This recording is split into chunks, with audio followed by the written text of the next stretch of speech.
Assalamu alaikum everybody. I hope you guys are doing well. So this is week 10. So in week 10 we are going to discuss the civil service of Pakistan. I'm assuming that before going through this week you have already gone through my video on week 8, which was public personnel management system.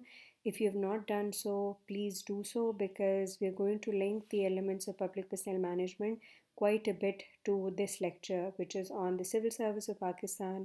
So, the idea is that in this lecture, we are going to sort of apply all of the elements of public personnel management system to the context of Pakistan. I'll walk you through all of the different elements and see how they're actually implemented in the Pakistani context. Apart from that, we are also going to discuss some of the constitutional legal provisions, which basically form the basis of our civil services.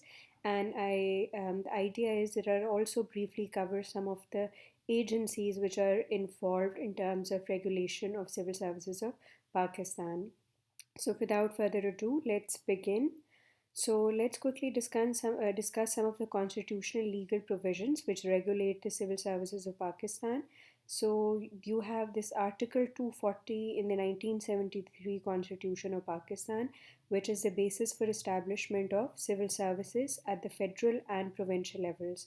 And this particular article says that in order to sort of have a legal cover, legal basis for civil service appointments and their terms and conditions, the Parliament has to pass a separate legislative act or a piece of law, right? So, in the case of Pakistan, we have this piece of legislation which is called the Civil Servants Act, which was passed in 1973. In line with Article 240 of the 1973 Constitution of Pakistan. So, what is included in the Civil Servants Act? So, it basically provides the legal basis for regulating the appointment and terms and conditions of civil services of Pakistan. Please bear this in mind that this particular act is only applicable to the civil servants of the Federation, which means it governs the regulation or it governs the appointment of civil services which are recruited on the federal level. On the other hand, all provinces have actually have their own version of Civil Servants Act, which is more or less the replica of the Federal Civil Services.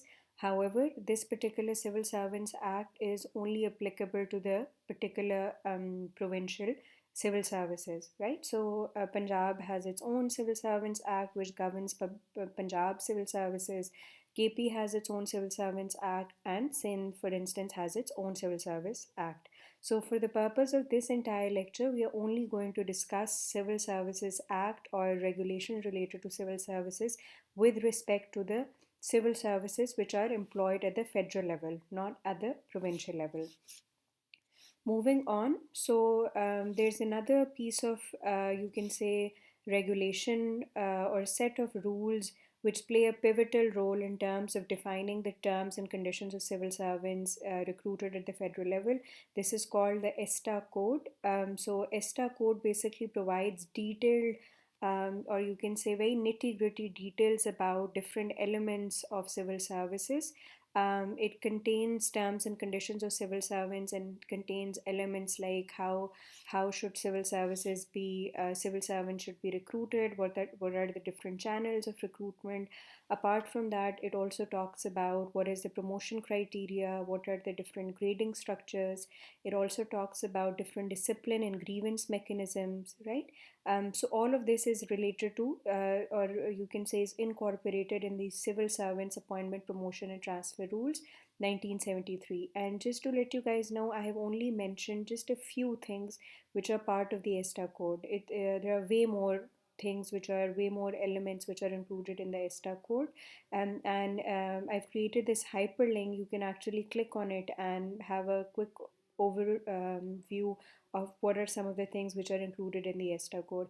So before we move on, I just want to quickly tell you guys that this particular article is very broad in nature. This article 240 is broad in nature and just stipulates that we need we need to establish civil services at both federal and provincial levels. We need to have an act of parliament.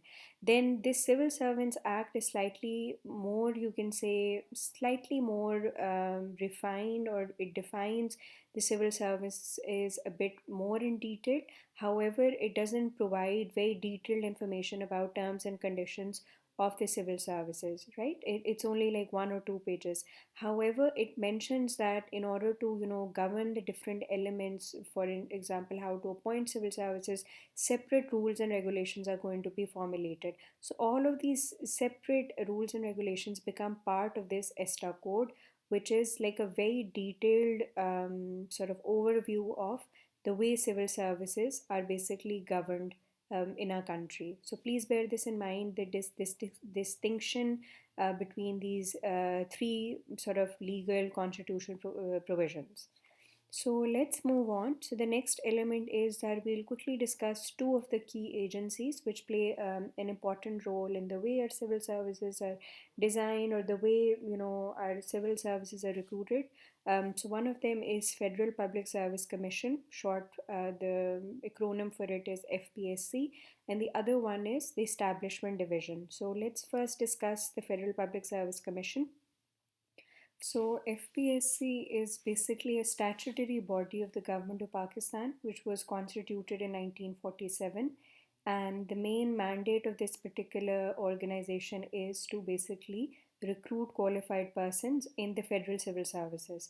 So, what do we mean by statutory body? By statutory body, we mean that it has been created by a piece of law, by a piece of legislation, which has given it a particular mandate with regards to recruitment of civil services at the federal level. Please bear this in mind, that Federal Public Service Commission, as the name suggests, only deals with the recruitment of federal civil services. It has absolutely nothing to do with provincial civil servants. This particular commission is consisting of a chairman and 11 members, and all of these members and the chairman are basically appointed by the President of Pakistan. Now, the question is, what does this particular commission task to do? So, first of all, it conducts a test and examination for recruitment of person to all Pakistan services in basic pay scale 16 and above, or equivalent, basically. So, this in simple terms mean that this particular agency is in charge of conducting the civil services exam of Pakistan, which is basically the CSS exam. The second task that it's supposed to perform is that it's supposed to advise the President of Pakistan in terms of the methods and principles which are going to be followed while making initial appointments to, or appointments by promotions to post of basic pay scale 18 and above. It also sort of gives advice to the President in terms of transfer of employees from one particular occupational group to another group, right? So, the third mandate, or the third task it performs, is that it basically holds examinations for promotion. In subsequent sections, once we discuss promotion, I'll walk you through why do we need these examinations, and what kind of content is covered in this examination. And the last element is that this commission performs quasi judicial functions by taking decisions on representations and review petitions of aggrieved candidates. What do we mean by quasi judicial functions? So, any organization which is a quasi judicial body, it means that it's not a judicial body, but still it has been tasked to perform certain judiciary or judicial review related tasks and services. So, in this case, what it does is that, let's say I take the CSS exam and I'm not happy with my result, and I basically petition the organization, the commission, that please review my test results, right? So, your FPSC basically in this particular case performs these quasi or semi judicial functions by reviewing this petition and ultimately providing a verdict whether the candidate complaint is valid or not. Okay, so now moving on. So, the next important agency which is related to the civil services is the Establishment Division. So it's basically a federal agency which falls under the Cabinet Secretariat, that deals with the regulation of all matters of general applicability to civil post in connection with the affairs of the Federation.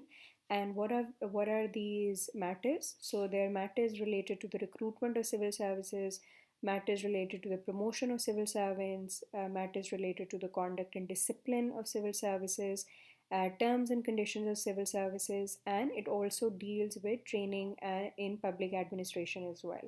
So again, these functions are very generic. If you take a look at the mandate of establishment division, there are much more things. I've only mentioned just a few things.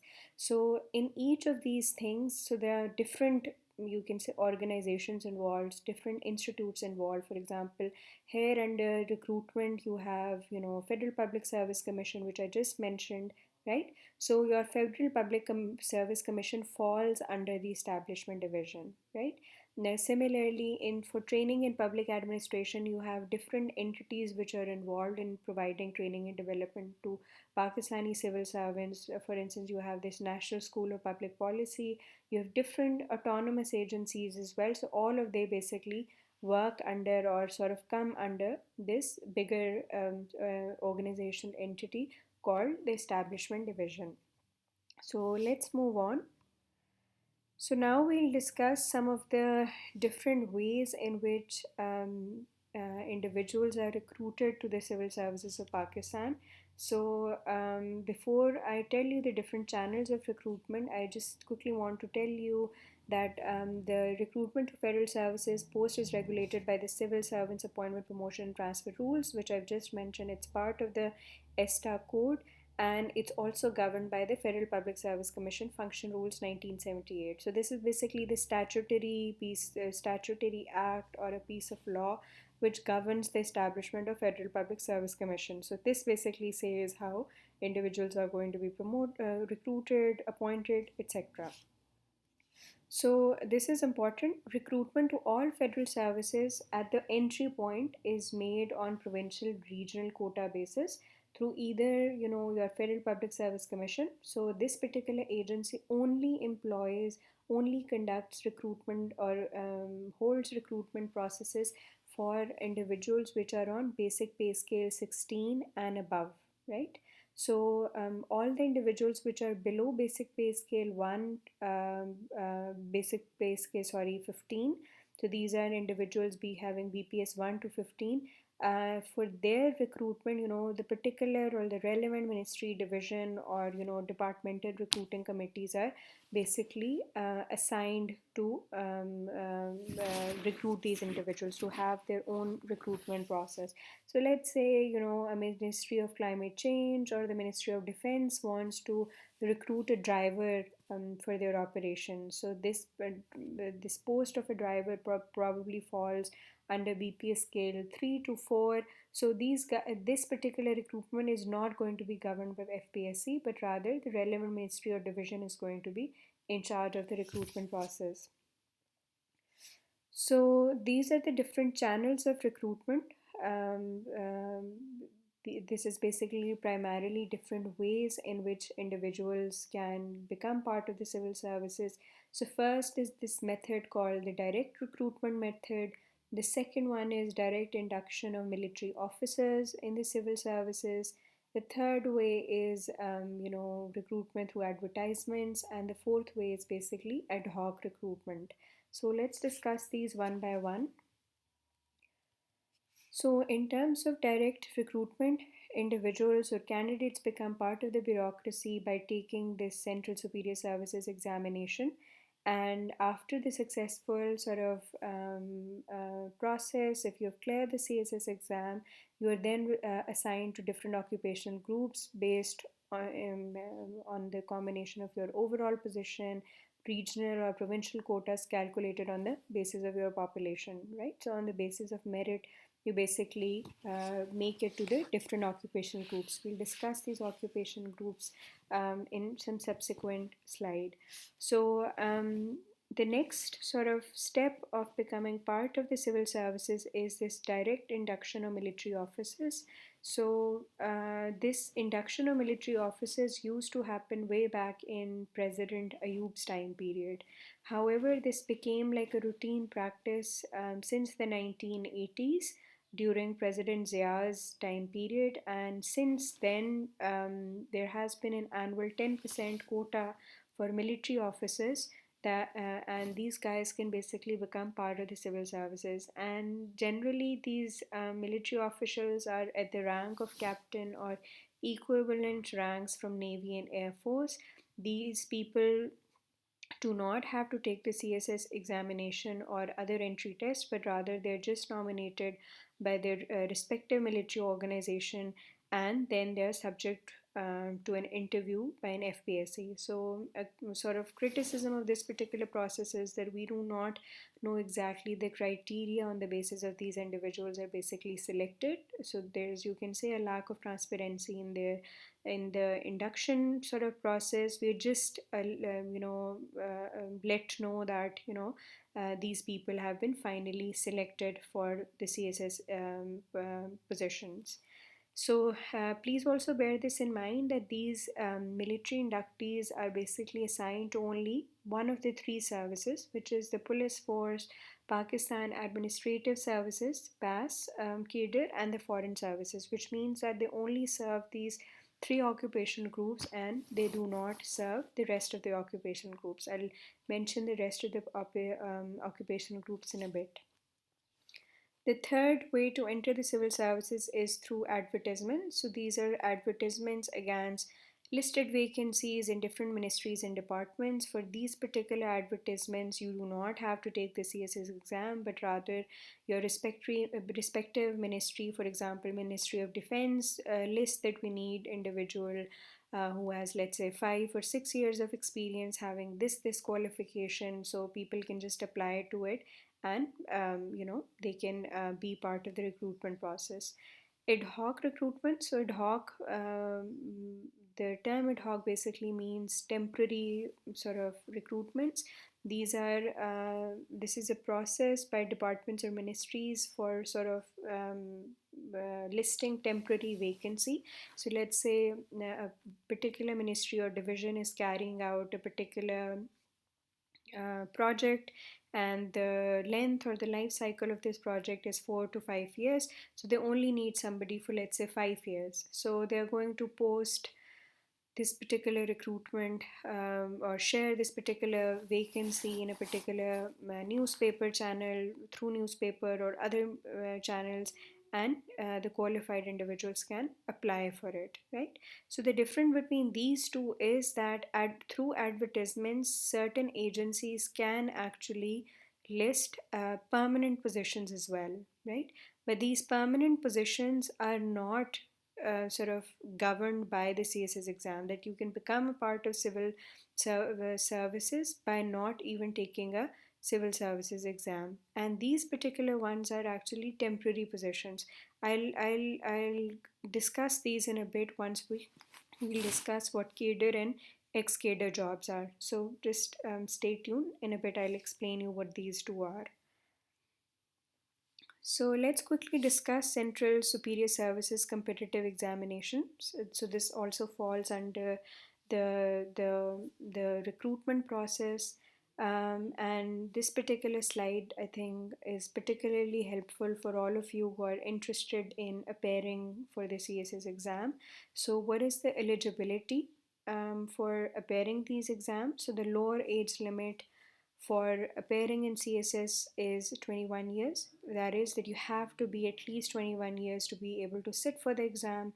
And the upper age limit is 30 years, which is that if you are above 30 years, you cannot sit for this particular exam. However, there's a 2 years age relaxation in the upper age limit for candidates coming from certain ethnicities, right? If you come from, Gilgit-Baltistan, or if you're part of AJK region, then you might be given this relaxation of the upper age limit. However, you have to provide evidence for why you qualify for this particular age relaxation. Another criteria or eligibility condition is that you must hold at least a second division or grade C in your bachelor's degree, right? You must be a citizen of Pakistan. That's naturally important. Or a person who is deriving his nationality from the state of Jammu and Kashmir, interestingly, can also apply for CSS exams as well. And this is also important that you cannot be allowed to avail more than three chances of applicants. If you've exhausted all three chances of taking the exam, then naturally you cannot appear for the exam again. So, what is the process of the CSS exam? So, there are different components of the CSS exam. First of all, you have this written examination. Then you have the medical examination. If you qualify or if you go through that, then you will have the psychological assessment. And last is this element of viva voce or interview. And this is like the final stage. After this, you sort of basically know whether you made it or not. So let's discuss these one by one. So the written examination is for 1200 marks, right? So you have to take a mix of compulsory subjects and elective subjects as well. So compulsory subjects are worth 600 marks and elective subjects are worth 600 marks as well.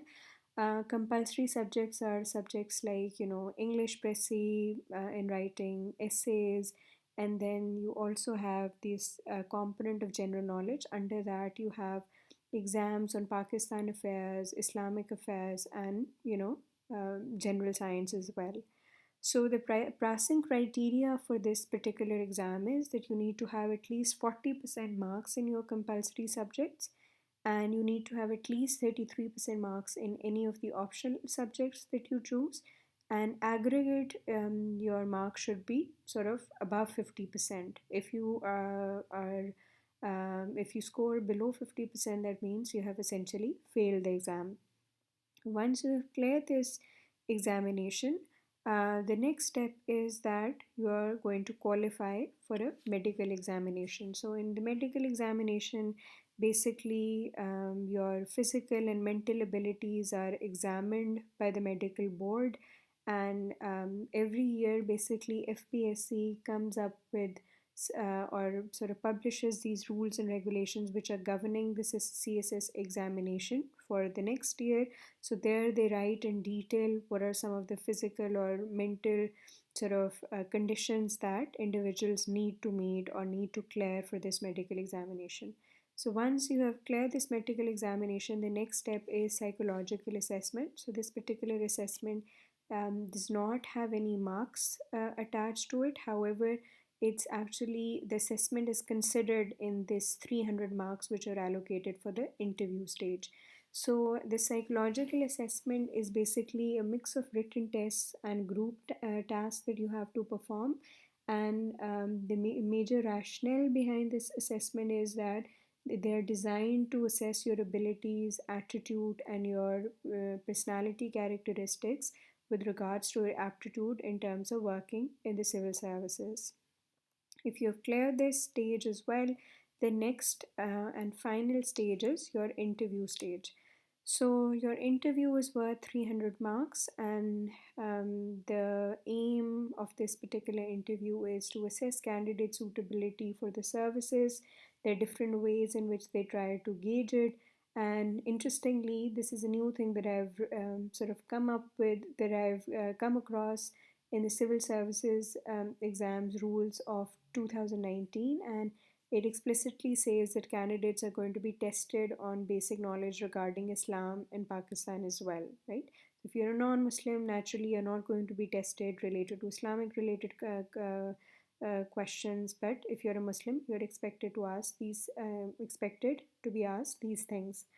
In terms of the passing criteria, so you need to have at least 100 marks to be able to clear this particular stage.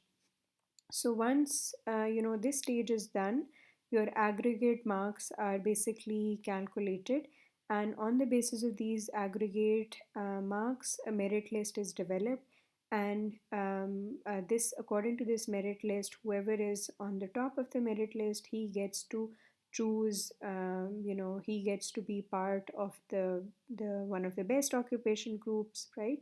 And the idea is that you can pick your occupational groups when you are initially filing an application for the program, for the exam. So prior to this written examination, you have to fill this online application, and here you have to tell exactly your priority for an occupation group.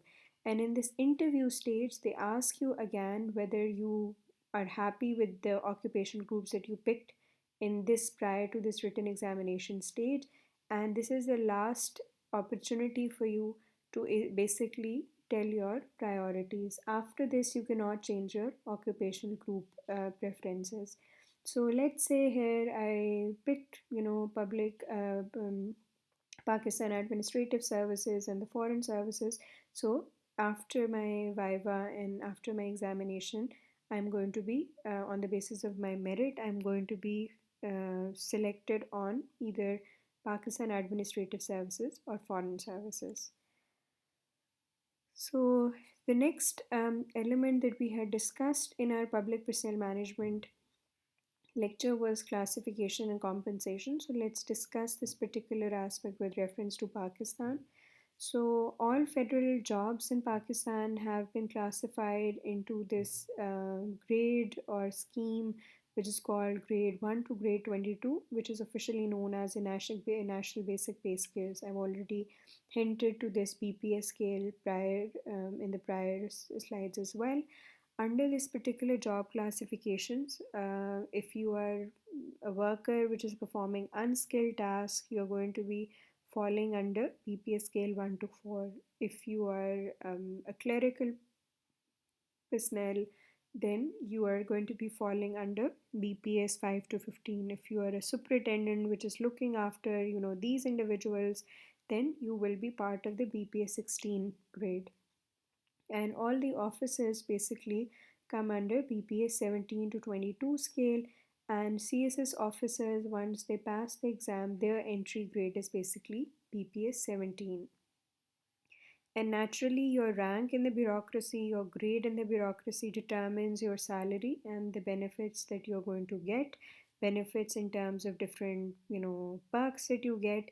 And naturally, these benefits are a mix of monetary plus non monetary benefits. Monetary is the wages that you get, and non monetary includes things like house rent, conveyance allowance, domestic help allowances, etc. So, related to this, in terms of the structure or the classification of jobs under the civil services, so these are the two important things that we need to discuss. So, you have cadre jobs and you have ex cadre jobs, right? So, this is very important for you to understand the distinction between the two. So, cadre jobs are jobs which belong to the CSS group, and they're basically filled at the entry level, right? So, if you take the CSS exam and if you clear the exam, you're going to be a BPS 17 officer. And these jobs are generally generalist in nature. What this means is that you don't need to come from a particular academic background to be able to qualify for these jobs. So, I'm sure all of you know that if you are a doctor, if you're an engineer, if you're background is in social sciences or humanities, you can just appear for the exam, right? And if you clear it, you become a generalist. CSS does not ask you particularly that you have to be a doctor or you need to come from an engineering background, etc. Ex-cadre jobs, on the other hand, are jobs which are professional and technical in nature, right? And these are jobs that if once you qualify for them, you actually work in different attached departments, subordinate offices, bureaus, commissions, research organizations, which fall under the public sector. And please bear this in mind that as compared to the cadre jobs, which is generalist in nature, these particular jobs are specialist positions. For example, if let's say the government of Pakistan hires an economist, right? So that's a very special profession. So that would fall under the ex-cadre job. If you're part of the Ministry of Education or Ministry of Science and Technology, if the government hires particular engineers in a particular field, or if you're part of food and agriculture departments related to population census related departments, these are all specific fields. Or if you're part of this particular field of geology or botany and you want to serve in the government, you will apply for an ex-cadre job, right? So remember I showed you the four channels of recruitment. So their advertisements and ad hoc recruitment is generally used for this class of jobs, that is the ex-cadre jobs essentially, right? So the key distinction between these two in terms of career progression is that unfortunately people who occupy ex-cadre jobs, they tend to have limited career progression opportunities as opposed to a cadre job holder, essentially, which is people who have joined the civil services through taking the CSS exam, right? So I hope this distinction between cadre and ex-cadre jobs is clear to you. So, in terms of the structure of civil services, just to let you guys know that prior to 1973, right? So, you had these classes of civil servants, which is class 1 to class 4. And before I tell you about that, just to let you guys know, I think I've mentioned it in the class before as well. These administrative reforms were basically put forward or were passed during Prime Minister Bhutto's government during the 1973, right? So he basically ordered the abolishment of all of these classes among civil servants, and he merged all the services and cadres into a single unified grading structure. Please bear this in mind that this particular piece of information you should remember this piece of information when we were discussing the history of civil services in Pakistan, right? There I told you that initially, after the partition of the subcontinent, we basically followed the structure of Indian civil services, whereby we had civil services of Pakistan, right? So that particular classification of CSP was abolished and a new unified grading structure was introduced. So what is this new unified grading structure was created? So there are two sort of grades which fall under this unified grading structure. One is the All Pakistan Unified Grades (APUG), and the other one is the Federal Unified Grades. So let's discuss these one by one. So, if you're part of the All Pakistan Unified Grades, you are an officer which is posted to both federal and provincial governments as well as districts, and these are generally mostly seats reserved for individuals which come from All Pakistan Unified Grades. So, in other words, that certain occupational groups get to be part of this All Pakistan Unified Grade. What are these groups? So, this is the Pakistan Administrative Service Group, which was formerly known as DMG. So, this is the group which is involved in the management of different districts at different levels, right? And this is considered to be the most prestigious occupational group and most sought after occupational group as well. Because apparently, it says that this is probably the most powerful sort of occupational group of the civil services, and the grades which are associated with it is that you enter this service at grade 17, and through multiple years of service you can then get to be promoted to grade 22. Additionally, if you're part of the police service of Pakistan, naturally you're posted all over the provincial government, all over in fact all over the country, so that also falls under All Pakistan Unified Grades. And the third group, which is the Secretariat group, which was actually established at a later point in time. This is an occupation group which includes individuals which are part of BPS 19 to BPS 22 scale initially. So now you might ask, which individuals from BPS 17 actually get to be part of this particular group. So if you're part of this office management group, in a bit I'll tell you this is another occupation group. So that office management group, your grade is only from 17 to 18. Then that particular group is dismantled and you get to become part of the secretariat group. So generally officers of the office management group, once they're promoting, they get to be part of the secretariat group. So that's one thing. Apart from that, individuals from these services and other occupation groups also can become part of the secretariat group as well. So this secretariat group is composed of multiple occupational groups, right? It's an amalgam of different occupational groups. Idea is that here different occupational groups come together and work collectively. So moving on, so the next classification was the Federal Unified Grades.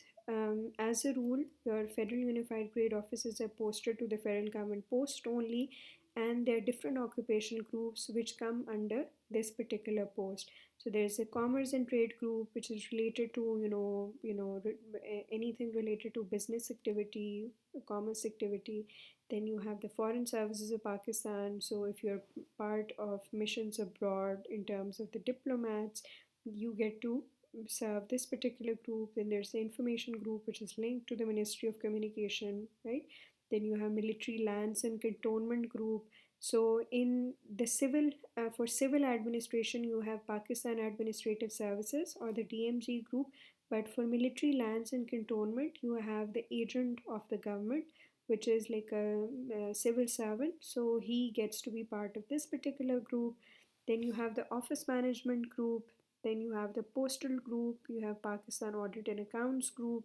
You have the Pakistan Customs Service group. And lastly, you have the Railways Commercial and Transportation group, right? So this was the office management group that I was mentioning in the last group. So in this particular group, your grade is only from grade 17 to 18. Then you get to be part of the, if you're promoted, you get to be part of the secretariat group, which falls under the All Pakistan Unified Grades. Moving on, so let's quickly discuss what is the advancement or promotion criteria for working in the civil services of Pakistan. So interestingly, there are a set of new rules which were passed in December 2019. This is like a really recent development. This happened during um, Prime Minister Imran Khan's government. So these rules are called New Civil Servants Promotion Rules 2019. According to this particular set of rules, there are three things which basically determine your promotion to the next grade, which is promotion from grade 17 to, for example, grade 18, grade 18 to 19, and so forth. So here, 40% of weightage is given to your on annual confidential reports. These are basically ACRs, short for ACRs. They are basically reports which are written or signed by your direct supervisor, right? So your head gets to write, and they basically tend to see your accomplishments during the year. They try to assess whether you were involved in some sort of misconduct or any sort of disciplinary action. They try to gauge your personality characteristics, etc. So this amounts to 40% of your total assessment. 30% of your assessment goes to the different training courses that you have attended. Please bear this in mind that for promotion, you have to take certain training courses to be eligible to be promoted to the next grade. And the third element, which is a new sort of development, is that 30% of weightage is given to the evaluation of Central Selection Board or Departmental Selection Board. So these basically are committees which try to ensure, or which try to assess whether you qualify for a promotion or not. So in these particular new rules, the Central Selection Board members now have more say in terms of the promotion of a candidate, and they get to sort of give they have, you can say, greater discretion in terms of deciding whether you get to be promoted or not. So previously, CSP only was given 15 marks in terms of the overall criteria, in terms of the overall promotion criteria. However, now they have been given 30 marks, discretionary marks. And the idea of these, you can say, new rules is that now you have empowered Central Selection Board to come up with, to exercise its discretion in terms of ensuring, or in terms of regulating the promotion of civil services officers. And here they have also come up with this new minimum sort of marks which are required for promotion. So if you are a BPS 18 scale individuals, you need to acquire minimum of 60. If you are supposed to be promoted to BPS 19, you need to have 65 marks. 70 marks for BPS 21, you need to have at least 71 marks to be qualified to the next grade, which is grade 22, right? So if you're interested in terms of learning more about this new promotion criteria, you can actually click here. So the next important sort of element in public personnel management system of Pakistan is training and development. So I've come up with this figure which sort of explains the training and development mechanism in Pakistan. So you have this CSS training, and then this training is actually divided into pre-service training and in-service training. And pre-service training is essentially training that you have to go through prior to or just when you are about to join the civil services of Pakistan. And in-service training is that once you become part of the civil services for a good couple of years, then in order to qualify for future promotions, you need to take this training. Pre-service training is further divided into common training program and the specialized training program. So let's discuss these one by one. So common training program is a 6 months long pre-service training, and this particular training is designed for these newly recruited BPA 17 officers. And this training is basically designed for all the 12 occupational groups of the Federal Civil Services. And the training venue for this particular organization is Civil Services Academy, which is located in Lahore. So the goal of this training is to help probationers because this 6 months time is their probation time. If they successfully completed this training, only then they get to be become part of the permanent like a permanent member of the civil services.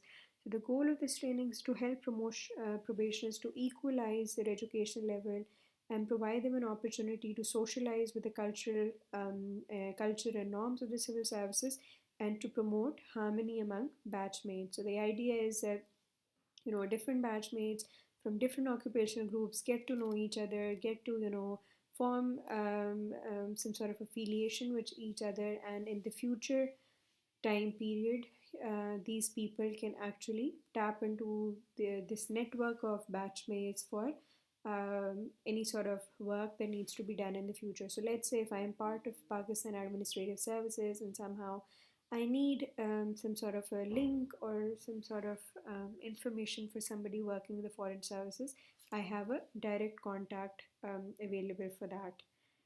So the next training program is the specialized training program. So once this common training program is finished, then these probationary officers need to undergo further specialized training program, which is related to their own occupation group, right? So if I am part of the foreign services group, after this 6 months of common training program, I'll go to the Foreign Services Academy, and there I'll be given specialized training on the subject matter related to the foreign services. It could include courses on diplomacy, international affairs, etc. So all of these occupation groups have actually come up with their own specialized training academies where they provide this special training program. So for instance, police services has their own police academy, etc. Moving on, so the other element of training is the in-service training. This is the training which is offered to all civil servants at various stages of their careers. And remember, I mentioned establishment division in my earlier slides.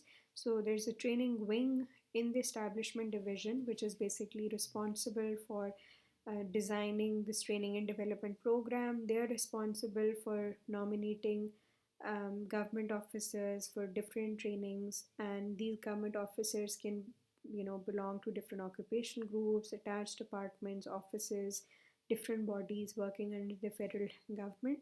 And these mandatory courses are basically conducted in this National School of Public Policy, which is also an autonomous body which comes under the administrative control of the establishment division. By autonomous, I mean is that this organization designs its own programs, own mission, vision. However, its administrative control, or you can say it's answerable ultimately to the establishment division. So in this slide you can actually see different type of courses which are which come under this in-service training. So you have this mid-career management course. This is the course that is mandatory for civil servants which have a on BPS scale 18, and if they are willing to or if they want to be promoted to BPS 19 scale. So this is a 14 weeks course, and after the end of the course you have to pass an exam, and upon your passage of of your success on the exam, you can then qualify for your promotion in BPS 19 scale. Then you also have senior management course. So this is a prerequisite for promotion to grade 20. This is a 16 weeks course, and again, the success in this exam is crucial for your promotion to grade 20. Then you have the national management course. You have this option to either do this national management course or your national security and war course, and this is an 18 weeks course, and successful completion of this particular course is a prerequisite if you want to be promoted to grade BPS 21. So these are just some courses which are conducted by different institutes falling under the National School of Public Policy. Apart from that, there are different other executive level workshops which are held for higher civil servants at a higher grade. For example, civil servants of grade 22. And if you're interested in learning more about it, you can actually go to the website of National School of Public Policy and actually can see the content of these courses as well. So the last element in our lesson on civil services is this element of discipline and grievances. So let's see, what do we have? So the conduct of Pakistan civil servants is basically governed by these two sets of rules. These are Government Civil Servants Conduct Rules 1964, and you have Government Servants Efficiency and Discipline Rules 1973. So according to these rules, they basically govern your conduct, and if you're involved in some sort of misconduct or some behavior like corruption or gifts, these rules basically govern how should we deal with civil servants. So there are different grounds for penalties according to these rules. These can be inefficiency, misconduct, corruption, or if a civil servant is in possession of pecuniary, which is like financial resources which are disproportionate to their known source of income, which is like if they have resources, if they possess resources more than they actually get from their known sources of income, right? So these are some of the grounds for penalties. I've already discussed these in detail in the last lesson, so please make sure you go through the last lesson. Some of these penalties are withholding promotion, recovery of loss from pay, demotion, which is like going to a lower scale, compulsory retirement, removal, and dismissal from service. So I've already discussed this in detail in the previous lecture. Make sure you go through it from there. And this bit is important because in the last lecture I'd mentioned that I'll talk about grievances in this lecture. So here I am. So Article 212 of the Constitution basically mandates the creation of special administrative bodies known as service tribunals. So it basically says that the country or the civil services need to have the services tribunals, and these tribunals basically exercise exclusive jurisdiction over issues related to the terms and conditions of civil servants, including disciplinary matters. So in simple words, what this means is that this particular article is saying that if I'm a civil servant, I'm aggrieved with the way things are happening in my organization. For example, I qualified from a promotion, but somehow due to some reasons I was not provided this promotion. I need to have this mechanism of service tribunals whereby I can exercise my right to file a complaint, right?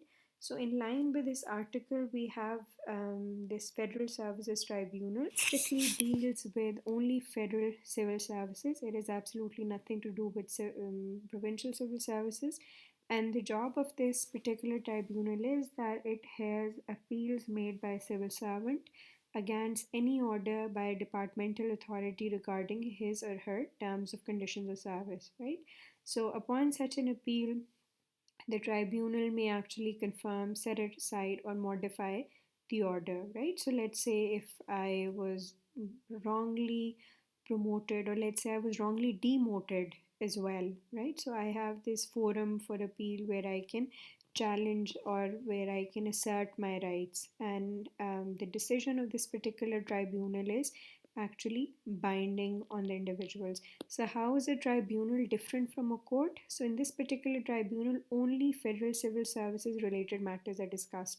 Nothing else is discussed here, right? And as a civil servant, this is the only avenue which is available for me to challenge my challenge any wrongdoing which is done by my superior, etc. I cannot go to a normal court of law to challenge my terms and condition of the civil services, right? This is the only forum which is available to me. So this tribunal is headquartered in Islamabad, and there are two offices in Lahore and Karachi as well. So you have provincial governments as well, which have established their own services tribunal. For instance, Punjab will have its own services tribunal for Punjab civil services, and so forth for other provinces as well. So, this is all for this week. So, more or less, we have covered all of the elements of the public personnel management system with the context of civil services of Pakistan. Please make sure, once again, that if you haven't gone through the previous lecture, you do so. And as always, if you have any questions, concerns, or if there's anything that you do not understand, please just message me, email me. I'll be happy to discuss it with you, right?